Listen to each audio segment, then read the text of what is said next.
আমাদের নবী মুহাম্মদ সাল্লাল্লাহু আলাইহি সাল্লাম ৬৩ বছরের জন্য পৃথিবীতে এসেছিলেন।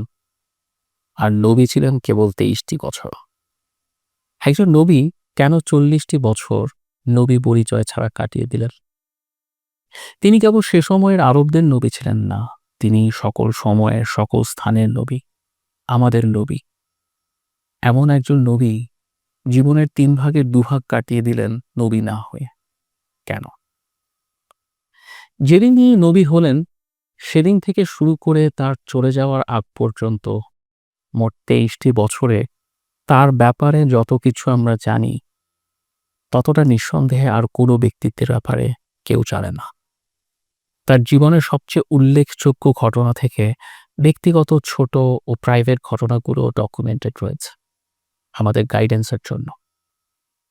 এক অর্থে বলা যায় উম্মতের জন্য তাকে নিজের প্রাইভেসিকে স্যাক্রিফাইস করতে হয়েছে। কিন্তু সে তুলনায় তার নবীপূর্ব জীবনের কোনো ধারাবাহিক বর্ণনা নেই, কেবল উল্লেখযোগ্য কিছু বিচ্ছিন্ন ঘটনার ক্রোনোলজি। নবী হবার আগেরই সময়ে যে ঘটনাগুলো আমরা জানতে পারি, তা থেকে তার একটি মৌলিক পরিচয় বের হয়ে আসে। তিনি ছিলেন আল আমিন, বিশ্বস্তজন। তিনি কেবল বিশ্বস্ত ছিলেন না, তার উপাধি ছিল আল আমিন, দ্য ট্রাস্টেড ওয়ান। কখনো চিন্তা করে দেখেছেন কেমন মানুষ হলে একজন ব্যক্তি সমাজে আল আমিন হিসেবে চিহ্নিত হন? আরব গোত্রগুলো এমনিতেই বিশ্বস্ততাকে বা আস্থাভাজন হতে পারাকে গুরুত্বের সাথে দেখত। অবিশ্বস্ত হিসেবে সমাজে পরিচয় পাওয়া তাদের জন্য ছিল লজ্জার বিষয়, আত্মহত্যা করার মতো ব্যাপার। সম্ভ্রান্ত কুরাইশ গোত্রে আপনি অবিশ্বস্ত মানুষ পাবেন না বললেই চলে। তাহলে কিভাবে এতগুলো বিশ্বস্ত মানুষের মাঝে আমাদের নবী আল আমিন হিসেবে পরিচিত হলেন? কাউকে বিশ্বাস করার অভিজ্ঞতাটা সাধারণত ব্যক্তিগত বা পারিবারিক, ঠিক সামাজিক নয়। ব্যক্তিগত পরিচয় থেকে আমরা মানুষকে বিশ্বাস করতে শিখি।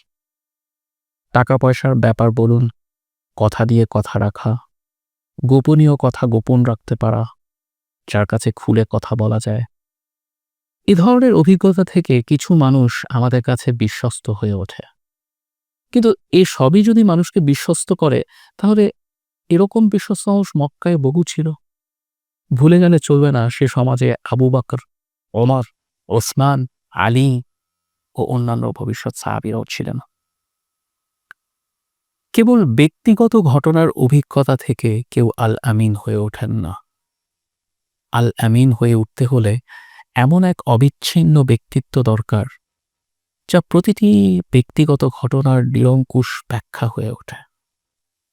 আমাদের নবী সাল্লাল্লাহু আলাইহি ওয়াসাল্লাম নবী হওয়ার আগ পর্যন্ত যে জীবনটি কাটিয়েছেন, তাতে আপনি কোনো উচ্চাশা বা অ্যাম্বিশন পাবেন না। তিনি কখনো নিজেকে ইম্পোজ করার চেষ্টা করেননি। পৃথিবীর প্রতিযোগিতাগুলোতে তাকে পাওয়া যায়নি কখনো। নিজের বা অন্যের মেষ চড়িয়েছেন, হেইফুল ফুলে অংশ নিয়েছেন ন্যায়ের পক্ষে, কাবার রুকনে হাজরে আসওয়াদ প্রতিস্থাপনে ঝগড়ারত গোত্রগুলোকে সাহায্য করেছেন, বা খাদিজার ব্যবসা সামলে দিয়েছেন। এই সকল ঘটনায় তার ভূমিকা কেবল অর্পিত দায়িত্ব আস্থার সাথে পালন করে যাওয়া। কিন্তু এ সকল ঘটনাকে নিজের স্বার্থে ব্যবহার করেননি, নিজেকে প্রমোট করেননি, কোনো পরিচয়ে নিজেকে অন্যের চেয়ে এগিয়ে রাখার চেষ্টা করেননি, কোনো লিডারশিপ তৈরি করেননি, সেলিব্রিটি হতে চাননি।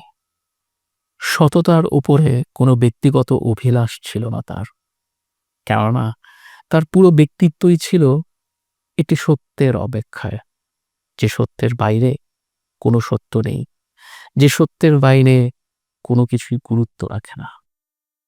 কোন মানুষকে পুরো সমাজ বিশ্বাস করতে পারে? সে মানুষকে যাকে সমাজের কোনো অহংকার উত্তেজনায় পাওয়া যায় না, কোলাহল ও উল্লাস থেকে যিনি অনুপস্থিত, যার প্রতিটি কাজে তার সত্যের আকুতি ও পার্থিব নির্লিপ্ততা অনায়াসে ফুটে ওঠে। নবীরা যখনই মানুষকে সত্যের পথে ডাকতেন, অধিকাংশ মানুষ সামাজিক অহংকার থেকে সেটিকে প্রত্যাখ্যান করত। আল্লাহ বলছেন, وجاء من أقصى المدينة رجل يسعى قال يا قوم اتبعوا المرسلين اتبعوا من لا يسألكم أجرا وهم মুহতাদুন। শহরের দূরান্ত থেকে এক ব্যক্তি ছুটে এসে বলল, হে আমার জাতি, অনুসরণ করো রাসূলদের, অনুসরণ করো তাদের যারা তোমাদের কাছে বিনিময়ে কোনো প্রতিদান চাইছে না এবং যারা সঠিক পথ প্রাপ্ত।